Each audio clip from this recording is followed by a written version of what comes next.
सभी दोस्तों को राजेश पुनिया का नमस्कार। दोस्तों, आज हम शिक्षा मनोविज्ञान के महत्वपूर्ण प्रश्नों के बारे में चर्चा करेंगे। इस वीडियो में मैंने 10 क्वेश्चन लिए हैं, लेकिन 10 क्वेश्चन ही नहीं हैं, उनमें से 50-60 अंतर्निहित जो क्वेश्चन हैं उनके बारे में आज के इस वीडियो में चर्चा हो करेंगे। दोस्तों, वीडियो प्रारंभ करने से पहले मैं आपको बताना चाहूँगा, यदि आपको वीडियो की स्क्रीन स्पष्ट नज़र नहीं आ रही हो तो वीडियो पर क्लिक कीजिए। क्लिक करने के बाद आपको इस प्रकार के 3 टैब हैं वो दिखाई देंगे। वहाँ पर क्लिक करके क्वालिटी नाम का ऑप्शन आएगा और आप अपने वीडियो की क्वालिटी को बढ़ा सकते हैं। उसके बाद आपको वीडियो की जो स्क्रीन स्पष्ट नज़र आएगी।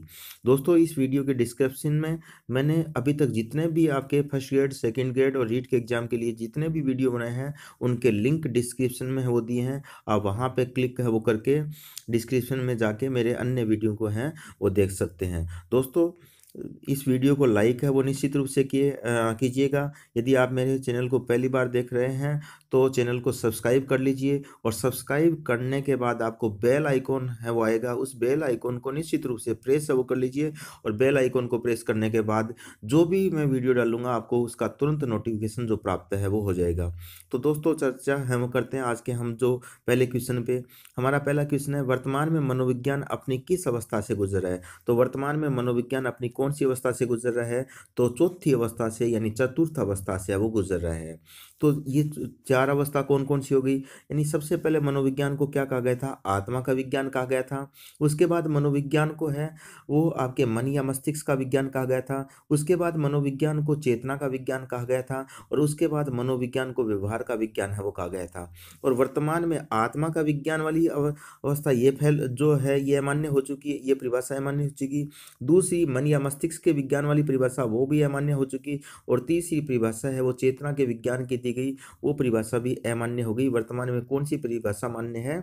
जो मनोविज्ञान को वर्तमान में क्या कहता है? व्यवहार का विज्ञान है वो कहता है। तो वर्तमान में मनोविज्ञान अपनी किस अवस्था से गुजर रहा है? तो चौथी अवस्था से गुजर रहा है। लेकिन क्वेश्चन में आ जाए, वर्तमान में शिक्षा मनोविज्ञान अपनी किस अवस्था से गुजर रहा है? तो वर्तमान में शिक्षा मनोविज्ञान अपनी पहली अवस्था से है गुजर रहा है। तो दोस्तों, दोबारा देखते हैं हम, जो मनोविज्ञान की प्रथम अवस्था क्या कहा गया था? आत्मा का विज्ञान कहा गया था पहले, सबसे पहले मनोविज्ञान को। जो प्लेटो, अरस्तू और डेकार्ट है वो था, उन्होंने मनोविज्ञान को आत्मा का विज्ञान है वो कहा था। लेकिन 16वीं शताब्दी में यह परिभाषा अमान्य हो जाती है। उसके बाद जो 17वीं शताब्दी में मनोविज्ञान को मन या मस्तिष्क का विज्ञान है वो कहा गया था। इटली का प्रसिद्ध दार्शनिक पोम्पोनोजी है वो था, उसने मनोविज्ञान को मन या मस्तिष्क का विज्ञान कहा था। लेकिन 17वीं शताब्दी के अंत में ये परिभाषा भी अमान्य हो जाती है। उसके बाद मनोविज्ञान को है जो चेतना का विज्ञान है वो कहा गया। William Wundt, William James, James सली और वाइट्स ने मनोविज्ञान को चेतना का विज्ञान है वो कहा था। इनमें से जो विलियम वुंट है वो था, उसी विलियम वुंट ने 1879 में जर्मनी के लिप्जिंग नामक स्थान पे दुनिया की पहली मनोवैज्ञानिक प्रयोगशाला स्थापित वो की थी, यानी दुनिया की पहली साइकोलॉजिकल लैब स्थापित वो की थी। इसीलिए इस लिप्जिंग को आपके विलियम वुंट को प्रयोगात्मक मनोविज्ञान का जनक है माना जाता है। दोस्तों, बाद में मैकडूगल है इस चेतना शब्द की भरसक निंदा है वो करता है। उसके बाद मनोविज्ञान ये परिभाषा भी अमान्य हो जाती है। उसके बाद जो आपके 20वीं शताब्दी में मनोविज्ञान को व्यवहार का विज्ञान कहा गया, व्यवहार का विज्ञान है वो कहा गया। प्रसिद्ध जो आपके वाटसन, प्रसिद्ध व्यक्ति वाटसन है वो था जिसने मनोविज्ञान को व्यवहार का विज्ञान है वो कहा था। उसके बाद वुडवर्थ, स्किनर और मैकडूगल ने भी इनके कथन का जो समर्थन है वो किया था। तो दोस्तों, ये मनोविज्ञान की 4 अवस्थाएं हैं वो थी। वर्तमान में है मनोविज्ञान कौन सी? इस चौथी अवस्था से अब गुजर रहा है। देखो, एक बहुत इंपॉर्टेंट कथन है वो आता है, कई बार क्वेश्चन एग्जाम में आता है कि सबसे पहले मनोविज्ञान को आत्मा का विज्ञान कहा गया, उसके बाद मन या मस्तिष्क का विज्ञान कहा गया, उसके बाद चेतना का विज्ञान कहा गया और उसके बाद अब वर्तमान में व्यवहार का विज्ञान है वो कहा जाता है। तो जो वुडवर्थ ने एक कथन है वो कहा था कि सबसे पहले मनोविज्ञान ने अपनी आत्मा को त्यागा, फिर उसने अपने मन या मस्तिष्क का त्याग किया, फिर उसने अपनी चेतना को त्याग दिया और अब व्यवहार की विधि को अपनाता है। तो वो कथन है, तो ये कथन किसका है? वुडवर्थ का है। देखो दोस्तों, एक बार क्वेश्चन ऐसा भी आया था कि मनोविज्ञान सांप की कैंचुली की भांति है, यानी जैसी जिस प्रकार से सांप कैंचुली उतारता है और नई त्वचा है वो जो सर्जिता वो करता है, सेम उसी प्रकार से मनोविज्ञान भी अपनी कैंचुली उतार रहा है। मनोविज्ञान ने सबसे पहले अपनी आत्मा रूपी कैंचुली को उतारा, उसके बाद उसने अपनी मन या मस्तिष्क रूपी कैंचुली को उतारा, उसके बाद उसने अपनी चेतना रूपी कैंचुली को उतारा और अब उसने व्यवहार रूपी कैंचुली को अपनाए हुए वो है, और ये कैंचुली भी है वो आगे है उतार सकता है। तो ये जो है कथन है वो किसका है? तो ये कथन है वो किसका है? वुडवर्थ का है कथन है। दोस्तों अपना नेक्स्ट क्वेश्चन आता है, व्यक्तित्व उन मनोदैहिक व्यवस्थाओं का गत्यात्मक संगठन है जो किसी भी वातावरण के साथ अपूर्व समायोजन स्थापित कर लेता है, वो कथन है। तो दोस्तों ये क्वेश्चन कई बार एग्जामों में है वो पूछा जाता है। तो व्यक्तित्व उन मनोदैहिक व्यवस्थाओं का गत्यात्मक संगठन है जो किसी भी वातावरण के साथ अपूर्व समायोजन स्थापित कर लेता है। तो ये कथन किसका दिया गया है? आलपोर्ट का ये कथन है वो दिया गया है।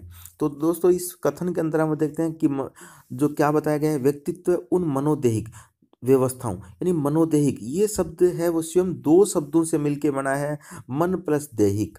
अर्थात मन मतलब मानसिक क्रियाएं और दैहिक मतलब शारीरिक क्रियाएं। अर्थात हमारा व्यक्तित्व यानी हमारी पर्सनैलिटी है ये मानसिक और शारीरिक क्रियाओं का जो एक संगम है। ये कैसा संगठन है? एक गत्यात्मक, यानी हमारा व्यक्तित्व है ये अड़ियल टट्टू की भांति वो नहीं होता है, अड़ियल टट्टू की भांति स्थिर नहीं होता है।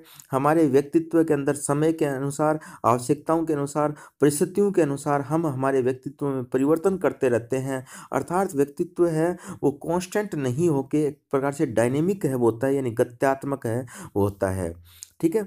और अगली बात बताइए, जो किसी भी वातावरण के साथ अपूर्व समायोजन, यहाँ पर अपूर्व समायोजन का मतलब है घनिष्ठ समायोजन स्थापित करना, यानी जो सामंजस्य स्थापित है वो करना। यानी जिस व्यक्ति का व्यक्तित्व प्रभावशाली होता है उसको किसी भी प्रकार का वातावरण है वो दिया जाए, वो उस वातावरण के अकॉर्डिंग अपने आप को ढाल लेता है। अर्थात उस वातावरण के अकॉर्डिंग जो सामंजस्य स्थापित है वो कर लेता है।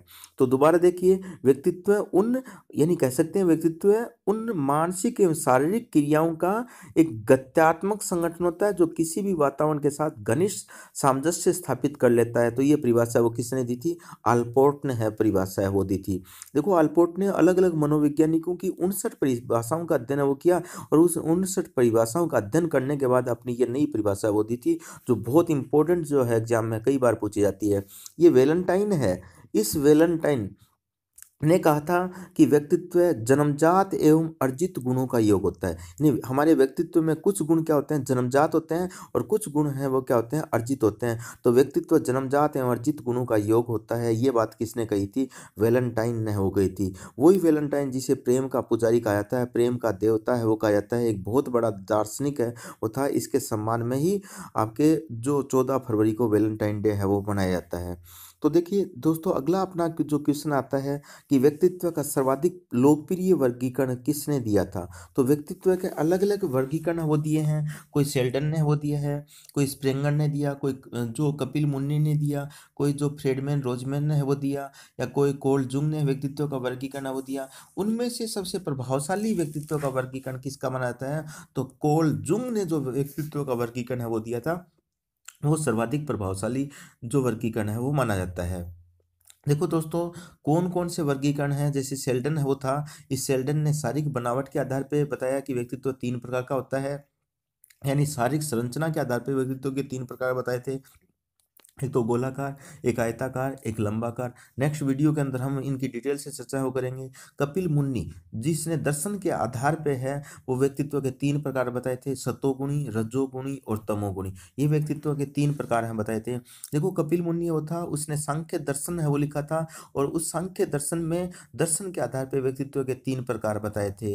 ये वही कपिल मुन्नी है जिनकी तपोभूमि जो राजस्थान में आपके बीकानेर जिले के अंदर कोलायत झील के किनारे इनकी जो तपोभूमि है वो बनी हुई है। उसी कोलायत झील के किनारे हैं इन्होंने सांख्य दर्शन की रचना है वो की थी, जिसमें व्यक्तित्व के 3 प्रकार बताए थे। यानी सतोगुणी यानी सर्वगुण संपन्न है वो व्यक्ति, यानी जिनमें सारे के सारे गुण ही गुण होते हैं वो सतोगुणी होते हैं। रजोगुणी जिनमें कुछ गुण होते हैं और कुछ अवगुण होते हैं, और तमोगुणी जिनमें सारे के सारे अवगुण ही अवगुण होते हैं, वो जो है वो क्या कहलाते हैं? तमोगुणी होते हैं। तो दोस्तों आप अपने एनालिसिस वो कीजिए, अपना विश्लेषण कीजिए। यदि आप में सारे के सारे गुण ही गुण विराजमान है, यानी आप सर्वगुण संपन्न है, तो सतोगुणी है। यदि आप में कुछ गुण है और कुछ अवगुण है तो वो आप रजोगुणी है, और आप में सारे के सारे दुर्गुणी दुर्गुण है यानी अवगुणी अवगुण है तो आप तमोगुणी है। तो ये व्यक्तित्व का वर्गीकरण वो किसने दिया था? कपिल मुन्नी ने ये व्यक्तित्व का वर्गीकरण सांख्य दर्शन के अंदर है वो दिया था। देखो दोस्तों एक बात और भी याद रखना कि कपिल मुन्नी का मेला लगता है, कब लगता है? कार्तिक की जो पूर्णिमा को, यानी दीपावली आती है कार्तिक अमावस्या को, और दीपावली के 15 दिन बाद में कार्तिक की पूर्णिमा आती है, और उस दिन है राजस्थान में कपिल मुनि का मेला बढ़ता है। और उस दिन राजस्थान में 4 प्रसिद्ध मेले बढ़ते हैं। एक तो कोलायत में कपिल मुनि का मेला बढ़ता है, उसी दिन है पुष्कर में ब्रह्मा जी का मेला बढ़ता है, उसी दिन चूरू जिले में सावा के अंदर सिखों का सबसे बड़ा मेला बढ़ता है, और उसी दिन झालावाड़ जिले के अंदर है चंद्रभागा पशु मेला है, वो भी कार्तिक पूर्णिमा के दिन है वो बढ़ता है। दोस्तों स्प्रेंगर है वो था, उस स्प्रेंगर ने समाज शास्त्रीय आधार पे व्यक्तित्व के है वो 6 प्रकार बताए थे। एक तो सैद्धांतिक यानी theoretical, economical, social, political, religious और एस्थेटिक, ये समाजशास्त्रीय आधार पे इन्होंने जो स्प्रेंगर ने व्यक्तित्व के 6 प्रकार बताए थे। यानी सैद्धांतिक यानी इनके जीवन के खुद के सिद्धांत होते हैं, और जिंदगी वह अपने सिद्धांतों के अकॉर्डिंग काम करते हैं। जैसे कवि है या लेखक है या दार्शनिक होता है, तो उनका व्यक्तित्व कैसा, सैद्धांतिक प्रकार का। आर्थिक जैसे दुकानदार, व्यापारी वगैरह हैं, तो इनका व्यक्तित्व आर्थिक प्रकार का। जिनका व्यक्तित्व सामाजिक है होता है, वो समाज सेवा में बहुत ज़्यादा रुचि लेते हैं। जिनका व्यक्तित्व राजनीतिक प्रकार का होता है, वो प्रशासन संबंधी कार्यों में अत्यधिक रुचि लेते हैं।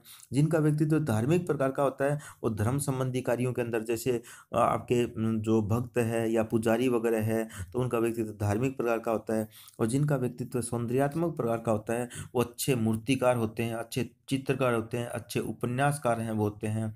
इसी प्रकार से कोल जुंग वो था, उस कोल जुंग ने मनोवैज्ञानिक आधार पर व्यक्तित्व के 3 प्रकार बताए थे। कौन कौन से, एक तो अंतर्मुखी, एक बहिर्मुखी और एक उभयमुखी, ये 3 प्रकार है वो बताए थे। और इन्होंने जो अब तक जितने भी वर्गीकरण दिए गए हैं व्यक्तित्व के, उनमें से सबसे लोकप्रिय वर्गीकरण कोल जुंग का है वो माना जाता है। इन्होंने जैसे बताया अंतर्मुखी, यानी अंतर्मुखी यानी आपके साथ भी बहुत सारे लोग पढ़े हैं, कुछ अंतर्मुखी थे, कुछ बहिर्मुखी के, कुछ उभयमुखी वो थे। तो याद कीजिए आप जो क्लास में पढ़ते थे, तो कुछ व्यक्ति चुपचाप बैठे रहते थे, किसी से कोई मतलब नहीं होता था, चुपचाप बैठे रहते थे, ठीक है, किसी से कोई मतलब नहीं, तो वो अंतर्मुखी प्रकार के। कई जो है बहुत ज़्यादा बोलने वाले हैं वो थे, वो बहिर्मुखी प्रकार के हैं वो थे। यानी अंतर्मुखी जो होते हैं, ये लोग कम बोलने वाले होते हैं, लज्जाशील हैं वो होते हैं, शर्म बहुत ज़्यादा इनको आती है, पत्र पत्रिकाओं को पढ़ने में बहुत ज़्यादा रुचि लेने वाले हैं ये लोग हैं वो होते हैं। ये सदैव चिंतनशील हैं वो रहते हैं, संदेही होते हैं और सावधान रहते हैं, और जल्दी ही घबराने वाले होते हैं, समाज में कम लोकप्रिय होते हैं। यानी ज़्यादा बोलते तो है नहीं, तो इसलिए समाज में कम लोकप्रिय होते हैं। ये अच्छे बहुत बढ़िया लेखक होते हैं, लेकिन अच्छे वक्ता नहीं होते हैं। अपनी अवस्थाओं और पीड़ाओं के प्रति बहुत ज़्यादा सजग होते हैं। जैसे अवस्थाएं और पीड़ाएं, जैसे खाना खाया था या नहीं खाया था, सोए थे या नहीं सोए, तो उनके प्रति बहुत ज़्यादा सजग होते हैं। जबकि बहिर्मुखी की बात हम करें, तो ये व्यक्ति अधिक बोलने वाले होते हैं, बहादुरी भरे कार्यों को करने में बहुत रुचि लेने वाले होते हैं, यानी जिनमें बड़ाई मिलती है उन कार्यों को करने में बहुत रुचि लेते हैं ये इस प्रकार के व्यक्ति। इनका ध्यान सदैव बाह्य समाज की ओर है वो लगा रहता है। ये धारा प्रवाह बोलने वाले होते हैं और मित्रों जैसा व्यवहार करने वाले होते हैं, जैसे नेता होता है, ठीक है, जब भी मिलता है तो कहता है और बेटे क्या हाल है, और बेटा फूल के कुप्पा हो जाता है। मतलब ये बार से कहने का मतलब ये है कि जब भी ये मिलते हैं तो वो दोस्ताना व्यवहार है, ये पार से जो प्रदर्शित है ये पार से वो करते हैं। ये अपनी अवस्थाओं और पीड़ाओं के प्रति जो बिल्कुल भी सजग नहीं रहते, यानी खाना खाया था या नहीं खाया था, और तो इनके प्रति बिल्कुल भी सजग वो नहीं रहते हैं ये पार से। आपके इसी प्रकार से वो देखें तो इनका ध्यान है वो हमेशा बाह्य समाज की तरफ लगा रहता है, इसलिए इनका आंतरिक जीवन है वो दुखदाई है वो होता है। एक बात और भी है इनमें कि इनकी चाहे बीवी कितनी भी सुंदर है वो, लेकिन इनको पड़ोसन है वो ज़्यादा सुंदर है वो नजर आती है। अगली बात है उभयमुखी व्यक्तित्व का अगला प्रकार कौन सा बताया, उभयमुखी, अर्थात इनमें कुछ गुण होते हैं वो अंतर्मुखी जैसे होते हैं, और कुछ गुण है वो क्या होते हैं, बहिर्मुखी जैसे हैं होते हैं। इन दोनों का मिश्रण उभयमुखी है वो कहलाता है। तो ये जो वर्गीकरण है वो किसका दिया हुआ है, कोल जुंग का दिया गया है, जो सर्वाधिक लोकप्रिय वर्गीकरण है वो माना जाता है। दोस्तों अगला अपना क्वेश्चन आता है, सिगमंड फ्राइड के अनुसार सर्वाधिक प्रभावशाली व्यक्तित्व माना जाता है, तो कौन सा माना जाता है, तो सिगमंड फ्राइड के अनुसार सर्वाधिक प्रभावशाली व्यक्तित्व माना जाता है। तो दोस्तों चर्चा हम पहले वो करते हैं कि सिगमंड फ्राइड है वो था, उसने व्यक्तित्व का मनोविश्लेषणवादी सिद्धांत दिया था, जिसमें उसने अपनी 7 बातें हैं बताई थी, और उन्हीं बातों के अंदर इसने लिबिडो की, काम भावनाओं की जो बात है वो बताई थी, चेतन अचेतन जो मनु की जो बात है वो बताई थी, इड ईगो और सुपर ईगो के बारे में जो संबंध में है जो इन्होंने अपनी जो धारणा है वो दी थी, ओडिपस और इलेक्ट्रा ग्रंथियों के बारे में भी सिगमंड फ्राइड ने बताया था। तो हम इस क्वेश्चन के ऊपर चर्चा करते हैं, सिगमंड फ्राइड का सिद्धांत है, हम नेक्स्ट वीडियो के अंदर हम वो डिटेल से पढ़ेंगे। तो देखो सबसे पहले ऑप्शन है कि जिसका ईड अधिक शक्तिशाली हो, जिसका ईगो अधिक शक्तिशाली हो, जिसका सुपर ईगो। सबसे पहली बात आती है ये होते क्या हैं, ईड क्या होती है, ईगो क्या होती है और सुपर ईगो है वो क्या होती है। तो दोस्तों एक उदाहरण बताता हूँ और उस उदाहरण को देख के आप है वो जो कंक्लूजन है वो निकाल सकते हैं कि ईड, ईगो और सुपर ईगो क्या है। देखो दोस्तों ईड, इस ईड को हिंदी में इदम कहा जाता है, जबकि ईगो इसे हिंदी में अहम कहा जाता है और सुपर ईगो को हिंदी में क्या कहा जाता है, परम अहम के नाम से वो जाना जाता है। तो सबसे पहली बात है ईड। मान लीजिए एक लड़का है और वो सुनसान रास्ते पे खड़ा है, वहां से कोई लड़की जा रही है, तो उस लड़की को देख के उस लड़के के मन में सबसे पहला विचार आता है कि मैं इस लड़की को कुछ कह के आ जाऊं या लेटर अपनी जेब से निकाल के इसको दिया दे आऊं। ये उस लड़के का ईड है। उसके बाद उसी लड़के के मन में दूसरा विचार आता है कुछ देर के बाद, नहीं नहीं ये लड़की अपने घर पे जाके बता देगी तो इसके भाई आ जाएंगे, जूते लगाएंगे, जो इंसल्ट हो जाएगी, पिटाई हो जाएगी। वो उस लड़के का क्या है, ईगो है। उसके बाद उसी लड़के के मन में है तीसरा विचार आता है, नहीं नहीं हमें ऐसा नहीं करना चाहिए, अपने घर में भी बहन बेटियां होती हैं, यदि उनके साथ है वो कोई ऐसा बर्ताव करे तो उनके मन पे क्या गुजरेगी, उनको कैसी फील है वो होगी। तो इस प्रकार के विचार आते हैं, ये उस व्यक्ति का क्या होता है, सुपर ईगो है वो होता है। एक उदाहरण और देखिए, आप मान लीजिए घर से बाहर निकलते हैं और घर से बाहर निकलने के बाद आपको तुरंत 10,000 की गड्डी है वो दिखाई देती है, तो सबसे पहला विचार आएगा आपके मन में, बुरा विचार ही आएगा कि ये 10,000 की गड्डी तुरंत अपनी जेब में रख लूं। ये आपका इड है। फिर आपके दूसरा विचार है वो आएगा कि नहीं नहीं किसी की होगी ये पैसे किसी के होंगे और कोई देख लेगा तो बेइज्जती हो जाएगी, इंसल्ट हो जाएगी। ये दूसरा विचार आता है, ये आपका क्या है, ईगो है। आपके मन में तीसरा विचार आएगा, ओ ये पैसे यहाँ कोई गिर गया, किसी के गिर गए हैं ये पैसे, बहुत मेहनत से कोई कमा के लाया होगा, यहाँ इसके गिर गए हैं, वो क्या करेगा, उसके बीवी बच्चे क्या खाएंगे। इस पर के आपके मन के विचार हैं वो आते हैं और आप सोचते हैं कि मैं उस इन पैसों को उसके घर तक पहुंचा दूं। ये आपका क्या है, सुपर ईगो है। अर्थात इड, ईगो और सुपर ईगो हमारे अंदर तीनों होते हैं, लेकिन सबसे पहले है वो कौन सा क्रियाशील होता है, इड होता है, उसके बाद ईगो होता है और उसके बाद है वो कौन सा होता है, सुपर ईगो। जो है वो क्रियाशील है होता है, सुपर ईगो है वो एक्टिव है होता है। हमारे अंदर होते तीनों हैं। किसी का इड अधिक शक्तिशाली होता है, किसी का ईगो अधिक शक्तिशाली होता है और किसी का सुपर ईगो अधिक शक्तिशाली होता है। जो लड़का है वो खड़ा था और यदि उसका इड अधिक शक्तिशाली है तो तुरंत उस लड़की को लेटर दे के आएगा। यदि उसका ईगो अधिक शक्तिशाली है तो वो लेटर देना तो चाहेगा लेकिन जूतों के डर से नहीं दे पाएगा। और यदि उसका सुपर ईगो अधिक शक्तिशाली है तो जिंदगी भर जेब में लिखा हुआ ही रह जाएगा, वो जिंदगी में कभी हिम्मत ही है वो नहीं कर पाएगा। तो ये आपका है जो सुपर ईगो। अर्थात कह सकते हैं इड जो होता है, ये इड है, सबसे पहले उत्पन्न होता है, इसे अचेतन मन का राजा है वो कहा जाता है। ये अवस्था होती है, इड अवस्था होती है, ये इच्छाओं और कामनाओं को जन्म देती है। यहाँ पार्श्विक प्रवृत्तियों और अनैतिक भावनाओं का संग्रह होता है। इसी के माध्यम से मनुष्य इंद्रिय जनित सुखों की जो कल्पना है वो करता है। अपनी इच्छाओं को संतुष्ट करने के लिए वह किसी भी नियम अथवा रीति रिवाज का उल्लंघन कर सकता है। यानी जब इड अधिक शक्तिशाली होता है तो व्यक्ति है समाज के द्वारा बनाए गए किसी भी रीति रिवाज को नहीं मानता और समाज के द्वारा है कि बनाए गए किसी भी नियम या रीति रिवाज का उल्लंघन कर सकता है। अर्थात कह सकते हैं इड है ये सुखदायी सिद्धांत पर आधारित होता है, ये उचित या अनुचित का कोई ज्ञान नहीं रखता। ईगो जो होती है ये क्या होती है, यानी इड को अपनी इच्छा पर छोड़ दिया जाए। इड को यदि अपनी इच्छा पर छोड़ दिया जाए तो निश्चित रूप से इसका परिणाम दुखदायी होता है। इसलिए इड के असामाजिक व नियम विरुद्ध कार्यों को रोकने का कार्य ईगो है वो करता है। इसलिए ईगो को क्या कहता है, मन का पुलिसमैन कहता है।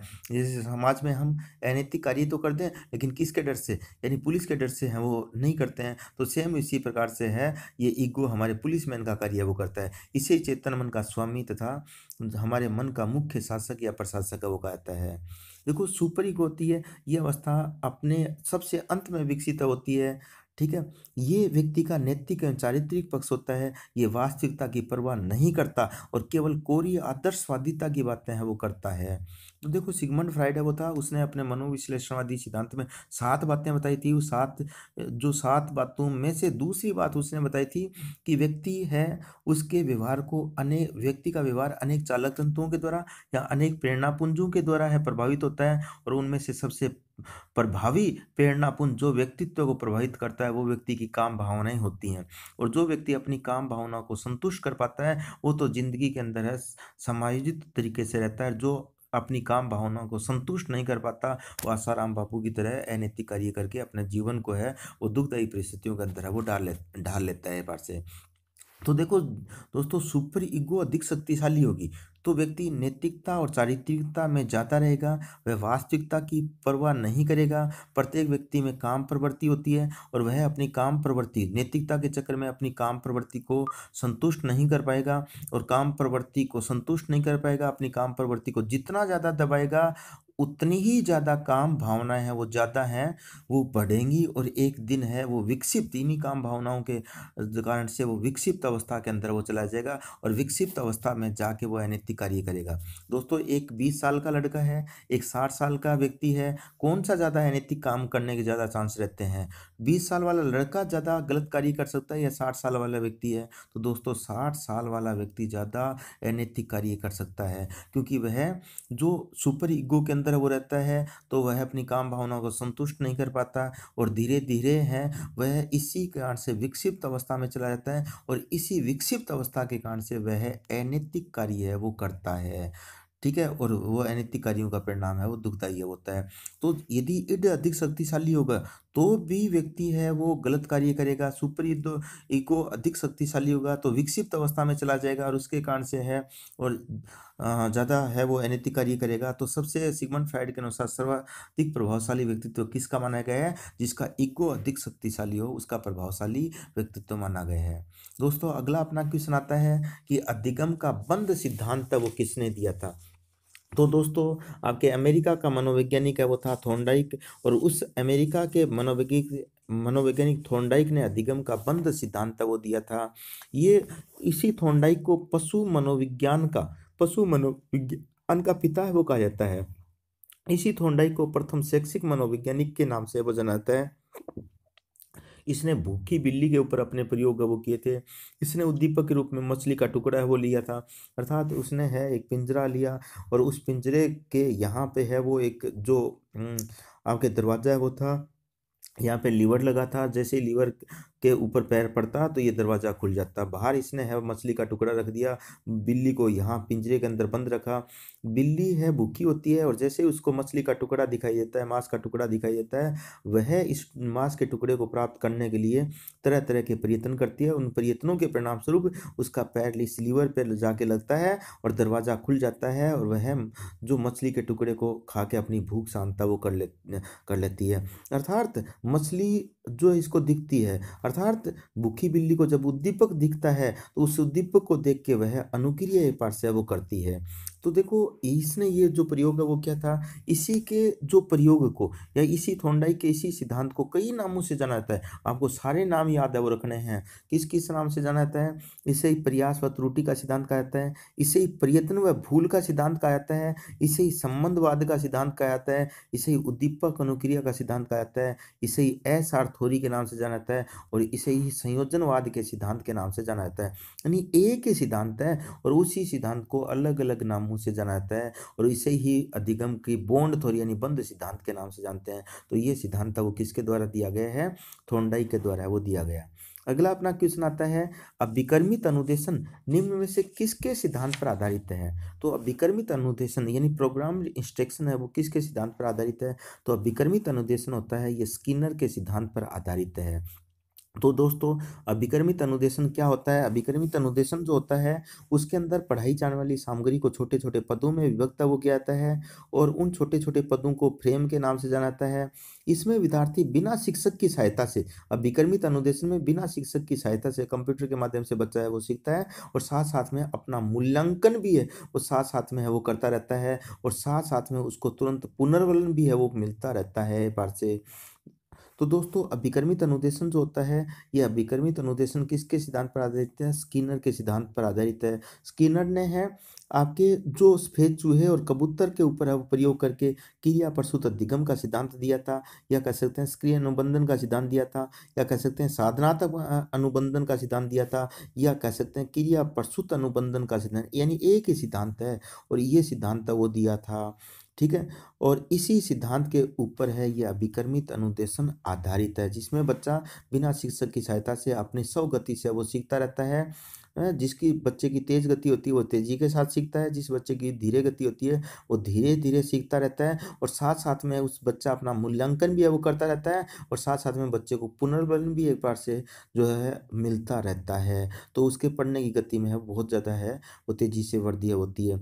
अर्थात इस ये सिद्धांत वो करता है कि बच्चा जब कोई क्रिया करता है और उसको क्रिया करने के बाद उसको तुरंत पुनर्बलन है वो दिया जाए, तुरंत पुनर्बलन है वो दिया जाए, तो उस जो उस बच्चे की क्रिया की है उस क्रिया के अंदर है, यानी उस क्रिया को बल प्रदान करने वाला उद्दीपन मिलता है, और जिसके कारण से उस क्रिया की शक्ति में वृद्धि है वो जाती है।